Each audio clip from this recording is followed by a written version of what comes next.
Bismillah ar-Rahman ar-Rahim. Alhamdulillah Rabbil Alameen. Wa salatu wa salam ala Sayyidina Muhammad wa ala alihi wa sahbihi ajma'in. Subhanaka la ilma lana illa ma 'allamtana innaka anta alim hakim. Wa la hawla wa la quwwata illa billahi al-azim. Allahumma allimna ma yanfa'una wa yanfa'na bima tu'allimuna wa anzilna min fadlika ilman wa ta'liman innaka ala kulli shay'in qadir. نويت تعلم وتعليم وتذكر والتذكير ونفت إفادة استفادة وحتى تمسك بكتاب الله وسنة رسوله صلى الله عليه وسلم ودعاء إلى هدى ودلالة على خير ابتغاء وشلام وضاته وقربه وتوابه سبحانه وتعالى. السلام عليكم ورحمة الله وبركاته. Alhamdulillah wa shukrillah. So we're going to continue in our discussion on purification. So now we're going to be talking about the aspect of going to the lavatory, going to the bathroom. So we're going to talk about the etiquette in terms of going to the bathroom, in terms of the obligations and also the recommendations when one uses the restroom. So right now we're on page 21 and we're looking at section 2.15, 2.15. Going to the lavatory. It is obligatory to clean oneself of every impure substance coming from one's front or rear, though not from gas. It is sunnah to do so with a stone, followed by water. Now, when it's talking about this aspect of a stone, this is because, again, when this book was written, this was one of the common ways that a person would clean themselves. But the actual sunnah is that you use a coarse, dry substance that is of that doesn't have any real use, so to speak. And so, for example, in our times, toilet paper would completely fulfill the sunnah. And, for the most part, that's going to be what most of us are using. It is sunnah to do so with the stone, followed by water. Water alone suffices, or 3 stones. And again, every time that you see stones, you can just replace it with toilet paper. Or three uses of toilet paper. If these entirely remove the filth from the place, provided they fulfill the conditions mentioned next, that permit one not to use water. Anything such as tissue, paper, can take the place of stones. That is a solid, pure, removes the filth, and is not something that deserves respect or is worthy of veneration, nor something that is edible. These being 5 conditions for the validity of using stones or something else to clean oneself of filth without having to follow it by washing with water. So these are the conditions that we're mentioning. Cleaning oneself with a dry substance means to remove the filth so that nothing remains but a trace that cannot be removed unless one were to use water. And when this has been done, any remaining effects of filth that could have only been removed with water are excusable, but it is obligatory to wash oneself with water if. So right now we're talking about the possibility of only using toilet tissue. And so it is permissible to only use toilet tissue provided the conditions that were just mentioned. But now he's going to give exceptions to this, meaning that these are times when it will become an obligation to use water. One has washed away the filth with a liquid other than water or with something impure. Meaning that water is the only thing, according to the Shafi'i school, that is capable of purifying a substance. So if any other liquid is used on something that is najis, then all that does is spread the najasa. So if a person were to use something other than water in order to purify themselves, something meaning another liquid, in order to purify themselves, then it becomes an obligation for them to follow it up by using actual pure water. Now, one of the things we also want to mention is that when we're talking about the aspect of pure water, we're talking about water that is poured over the area, meaning that this is not suffice by using things like a wet piece of toilet tissue or by using, for example, baby wipes or the like. It has to be water that flows. The easiest way is that you use your right hand to pour the water and you use your left hand to guide the water and scrub away any filth that may be on you. So the aspect of using wet toilet paper is not what we're talking about here. And again, if you were to use that, then according to the Shafi'i school, you would have just spread filth and not purified yourself of it. One has become soiled with filth from a separate source, meaning that if you get najasa on you from other than the excrement that either comes from the rear or the front private parts, then at this point, again, the aspect of using just toilet tissue is not going to be sufficient. You would have to use water. One's waste has moved from where it exited, reaching another part of one's person, or has dried, meaning that if your excrement, whether it be urine or feces, if it spreads beyond the area that it would normally flow through, meaning that it gets on an area that it would not normally flow to, then again, it becomes an obligation to use water. Or if it's been so long since you exited the feces or the urine such that it has now dried, now at that point, again, it becomes an obligation to use water. Or feces has spread beyond the inner buttocks, meaning that which is enfolded when standing, or urine moved beyond the head of the penis, or for a woman reached the vaginal opening, though if they do not pass beyond them, stones suffice. And again, this aspect of going beyond the normal areas where the najasa would normally flow from. If any of these things happen, it now becomes, again, an obligation for a person to use water, and using stones would not obscure it. Or toilet paper, as we would say we would commonly use in our times, would not suffice. Now, it is offensive to use the right hand to clean oneself. So in all the cleaning that we do, remember in the previous video we talked about the praiseworthy things being done with the right and the less praiseworthy things being done with the left. Cleaning yourself from filth is considered to be a less praiseworthy action. So when you're cleaning yourself from filth, it is preferred for you to use the left, and it is offensive to use the right. So for example, if you're wiping yourself from filth, you would hold, for example, a man, he would hold a piece of tissue in his right hand, and he would use his left hand to hold his private parts and expel any excess urine. And speaking of which, that is a recommendation to do to make sure that all the urine has exited from the urethra. And even, for example, if a person is having issues where some urine may come out after having gone to the bathroom, then you can actually apply a slight amount of pressure in the area between the anus and the front private parts. Apply a little bit of pressure going forwards to try to help expel any urine that may still be within the urethra. But again, all this will be done with the left hand. The only thing that the right hand is doing is holding whatever you may be using to clean yourself. Like I mentioned before, you would use, for example, for a man, he would use his left hand to hold his private part, and he would use his right hand to hold the tissue, and he would wipe his private part on the tissue, and again, holding his private part with the left hand. And for a woman, she would just use the left hand to wipe the tissue without using her right hand. It is unlawful to urinate or defecate with front or rear towards the direction of prayer when outdoors, and there is no barrier to screen one, though this is permissible when outdoors or in within 1.5 meters of a barrier at least 32 centimeters high or in a hole that deep. Then one is not this close to such a barrier, is not permissible except in a lavatory, where if the walls are farther from one than the maximal distance or shorter than the minimal height, leaving oneself with front or rear towards the direction of prayer is permissible, though offensive. So for the most part, this is not something that many of us will experience. However, if a person were to be using the restroom outside, then you would make sure and do your best to not have your front or your rear private parts facing the direction of prayer. You would turn yourself away from the direction of prayer when you relieved yourself.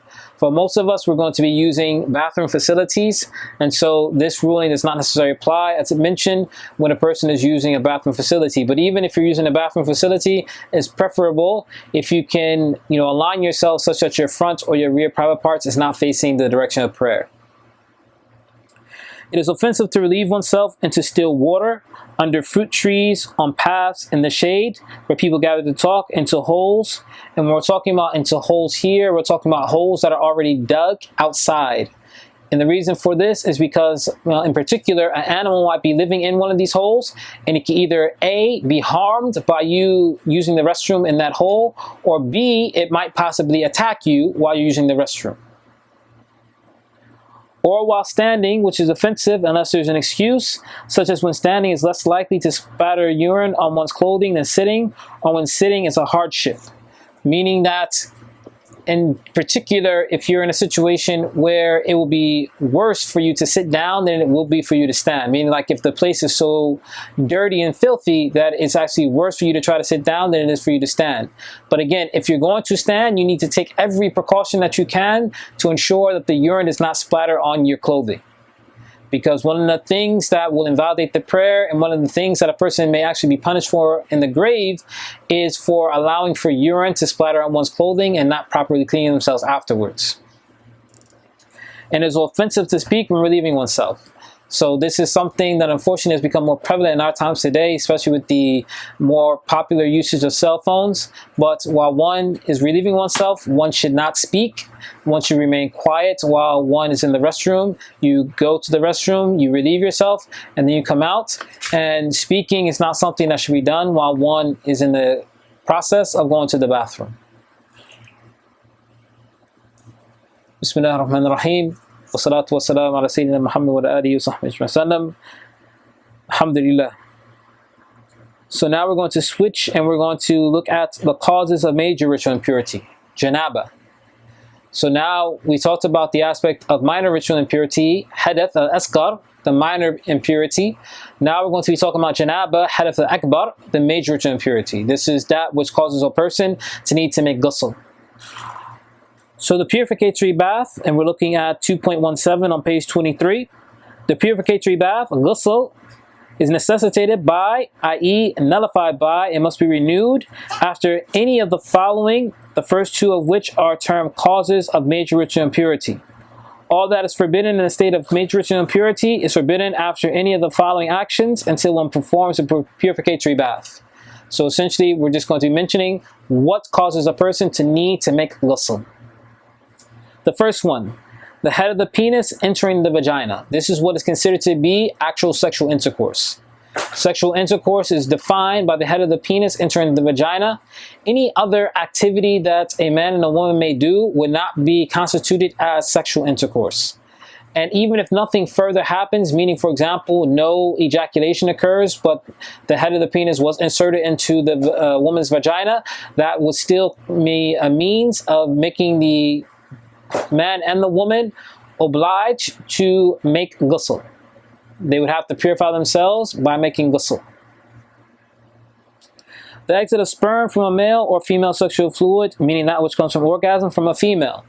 So if sexual fluid exits, either the sexual intercourse or, for example, a nocturnal emission, this would also necessitate a ghusl. And I believe we discussed this before, that the difference between a sexual fluid versus pre-ejaculatory fluids is that sexual fluid would have one of these three descriptions. Either one, it comes as sexual gratification, meaning orgasm, or two, that it comes in spurts, or three, that it either smells like egg whites or bread dough, depending if it's wet or dry. If you have something exit from you and it has one of these three descriptions, this is what we consider to be sexual fluid, and that would be what necessitates a ghusl. Pre-ejaculatory fluid, the thin fluid that comes from arousal, does not necessitate ghusl. However, it would need to be purified, meaning that you would have, is considered to be najasa, so you have to purify yourself from it, and then you have to make wudu in order to purify yourself, but you would not have to make a ghusl. The third one, death, it being obligatory to wash the dead, and so this is considered to be a communal obligation. When anyone dies in the Muslim community, part of the communal obligation is that ghusl be performed for that individual. That individual, one of the rights that he has over other Muslims in the community is that if they were to pass away, that someone, at least one person from the community, would wash, shroud, and pray over him and bury him. And so the ghusl that we're talking about here is not on the dead person himself, because obviously he would not be able to do so, but it's a communal obligation. Someone from the community is obliged to give a final ghusl for this person before they are shrouded, prayed over, and buried. The end of a woman's menstrual period. If a woman has a menstrual cycle, then before she can begin her acts of worship, once her menstrual cycle finishes, she needs to make a ghusl. The end of her postnatal bleeding. If a woman has a child and she goes through a postnatal bleeding process, then she has to make ghusl once her postnatal bleeding finishes. And the aspect of menstruation and postnatal bleeding we'll talk about in more detail later on in the chapter. Or after giving birth, if a child is born in a dry birth, meaning that there are some women who have children and they have what's called a dry birth, meaning they don't have postnatal bleeding after giving birth. So what was mentioning here is that the mere action of giving birth necessitates ghusl. It's just that most women will have postnatal bleeding, so they wouldn't make ghusl right after childbirth. They will wait until that postnatal bleeding finishes, and then they would make a ghusl. But in the case of a woman having a dry birth, then she would make ghusl just from the action of giving birth.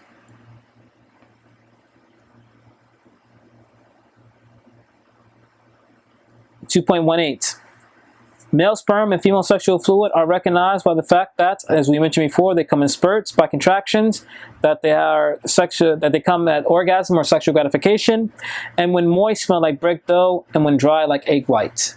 And we mentioned this. When a substance from the genital orifice has any one of the above characteristics, then it is sperm or sexual fluid and makes a purificatory bath obligatory. When not even one of the above characteristics is present, it is not sperm or sexual fluid. Being white or thick is not necessary for it to be considered male sperm, and being yellow or thin is not necessary for it to be considered female sexual fluid. The purificatory bath is not obligatory when there is an unlustful discharge of thin sticky white fluid, medi, caused by our amorous play or kissing, or when there is a discharge of thick cloudy white fluid, wadi, that exits after urinating or carrying something heavy. So, just to give a quick clarification of what's being mentioned here. There are three types of fluid that will normally exit from a human being. Two of them necessitate washing, meaning that they're considered to be najasa, and wudu. One of them does not necessarily necessitate washing, meaning that it's not considered to be najasa, but it necessitates ghusl. So, the first two are what was just mentioned. They are referred to in Arabic as medi and wadi. Medi being that thin fluid that comes from erroneous play or being stimulated, and that's the thin fluid that we mentioned previously. That is called medi in Arabic, the pre-ejaculatory fluid, and this is najasa, and so you have to purify yourself from it, and then you will be required to make wudu. Wadi is a thick white fluid that will come after urination sometimes, meaning that if a person has a strong urination or if they lift something heavy, it's more or less, this is something that more or less happens with men, and it will be a thick white fluid that you may see exiting from you, and so this is called wadi, and this also does not necessitate ghusl. However, it is considered to still be najasa, so you have to purify yourself from it, and then you have to make wudu afterwards. Now, the third one is mentioned in Arabic as being mani, and this is sexual fluid. And this is what actually causes a person to need to make ghusl, and this is what we are saying is also not najis. That's mani. If it's just mani in and of itself, this does not cause a person to need to make ghusl. This does not cause a person to need to wash it away technically, because in the Shafi'i school, technically mani is not najis. However, it does require that a person make ghusl. However, even though it's not considered to be najis in the Shafi'i school, because some of the other schools of law consider it to be najis, it's better if one were to purify themselves from it as if it were najis. Now, the purificatory bath, ghusl. The purificatory bath, ghusl, has two obligatory features. That one intend the purificatory bath, or to live in a state of major ritual impurity, or menstruation, or to be permitted to perform the prayer. The easiest intention to make is if one is making an obligatory ghusl, meaning that one of the things that necessitate ghusl has happened to one, and one wants to purify themselves afterwards. The easiest intention to make is that I intend the obligatory ghusl. That's a simple intention that you can make. Or if one is doing a sunnah ghusl, for example, if it's the day of Friday or if it's before the Eid, then one just can simply intend, I intend the sunnah ghusl for example, Jummah or the Eid prayer, and this will suffice for the intention. And that one wash all of the skin, including that which is exposed of the private parts when squatting to relieve oneself, and hair to the roots of the hair, under nails, and the outwardly visible portion of the ear canals. So essentially what we're saying here is that water has to reach everything that would be considered to be the outward portion of the skin, even those places that are hard to reach. So that's why it's mentioning these areas specifically, because these areas are sometimes hard to reach. And also remember, you cannot have anything that acts as a barrier on your skin when you're doing this washing. And so all of the outward body has to be washed, and it's recommended that a person also include the rinsing of the mouth and the rinsing of the nose, because this is considered to be an obligation in the Hanafi school of law. So in indifference to the Hanafi school, it's recommended that you never miss out on rinsing out the mouth and rinsing out the nose when you make ghusl.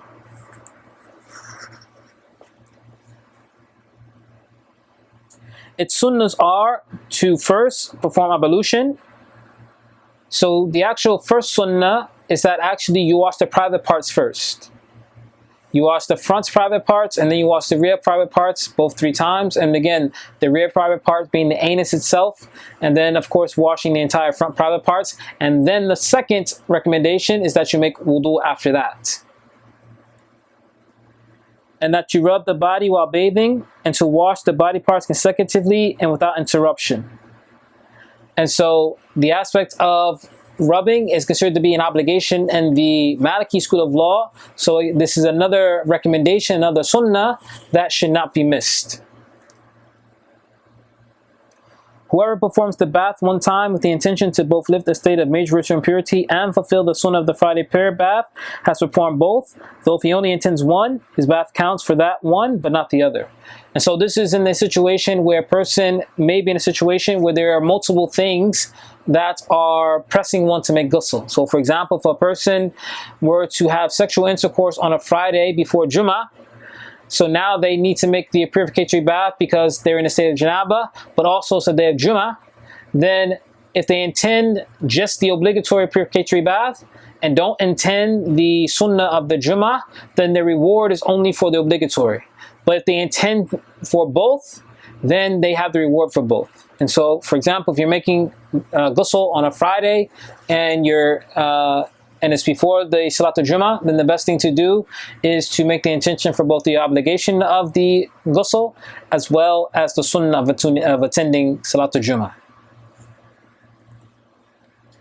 The purificatory bath is sunnah for attending the Friday prayer. The time begins at dawn. So on Friday, the sunnah for the ghusl on Yawm al-Jummah is that it has to be done from the time of Fajr up till right before you go for the Jummah Salat.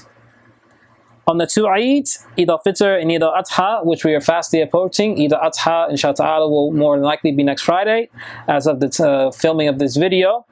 It's time beginning from the middle of the night. And so another opinion actually says that you can actually begin you can actually make the ghusl for Salatul Eid at Maghrib, the night before the Eid Salat. And so in this one it mentions the middle of the night, but in other opinions within the Shafi'i school also mention that you can do it from Maghrib the night before. On days when the sun or moon eclipse, if you're going to be attending the prayer before going to the sun or the lunar or the solar eclipse prayer, is recommended to make a ghusl. Before performing the drop prayer, Istisqa, if you're going to be doing the drop prayer, is a recommendation that you make ghusl before going. Upon becoming a Muslim, though it's not merely sunnah but rather obligatory, if any of the things mentioned, meaning that if a person becomes Muslim and they've had any of the things that necessitate ghusl happen to them, then making ghusl is an obligation. However, if they haven't had any of those things happen to them, then making ghusl is merely a sunnah, it's a recommendation. After recovering one's sanity or regaining consciousness after having lost it, if one goes into a state of unconsciousness, then it's recommended to make ghusl afterwards. Before entering the state of pilgrim sanctity, when entering to Mecca for standing at Arafah, and for each day of stoning at Mina on the 3 days following Eid al-Adha. So this is for the person who is on Hajj. So these different rituals that you will do on Hajj, it's recommended to make ghusl before doing these actions. And after washing the dead, and it is sunnah to perform ablution after touching a corpse. And so if a person is going to be participating in the washing of a body who has passed away, it's recommended that afterwards that person makes ghusl. Or if a person touches a corpse, meaning that they may not have actually washed the body, but they've touched the corpse, then it's recommended to make wudu afterwards. Now, before we close out for this particular section, another thing that I wanted to mention is that the full sunnah way of making ghusl is that, as we mentioned, that you first wash your front and your rear private parts, then you make a full wudu, but you stop before washing the feet. You make a full wudu up to the wiping of the ears, and then you stop. You don't wash your feet yet. Then you would have water run through your hair 3 times. If you're a woman with braids, you do not necessarily have to take your braids out, but it'd be recommended to loosen them so that the water is able to flow more freely. If you're a man that has braids, then you would have to remove your braids when you're making your ghusl, so that you would saturate your head with water 3 times to ensure that the water is able to reach down to the roots, basically to the scalp of the head. Then you would wash your face 3 times, making sure the water reaches. For a man that has a thick beard, you have to make sure that you comb your beard and so that the water is able to reach to the skin underneath. Then you rinse your mouth out 3 times. You rinse your nose out 3 times. You wash your ears 3 times. The easiest way is that if you were to cup water into your hands and bring it up to your ears like this, you can also take the little finger of your hand and go into the ear canal to make sure the water reaches, and you do it for both the right and the left side. And then you wash the entire right side of your body, front and back.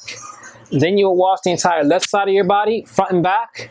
And then at the end of all that, you'll wash your right foot, and then you'll wash your left foot. So that would be an ideal or a sunnah way of making ghusl. However, any way that a person will fulfill that would suffice. Now, a common question that people have is that if I make ghusl, do I have to make wudu?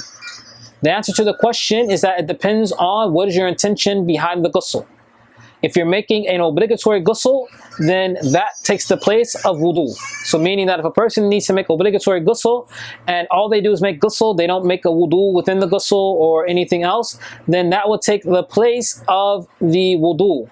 However, if a person is making a sunnah ghusl, then that would not take the place of wudu if it's an obligatory wudu that a person needs to make. The basic criteria here is that a sunnah can never take the place of an obligation. So if I'm making a sunnah ghusl, that cannot take the place of an obligatory wudu. But if I'm making an obligatory ghusl, then that can take the place of an obligatory wudu. Why? Because the ghusl is a greater wudu. And so I just wanted to make that clarification.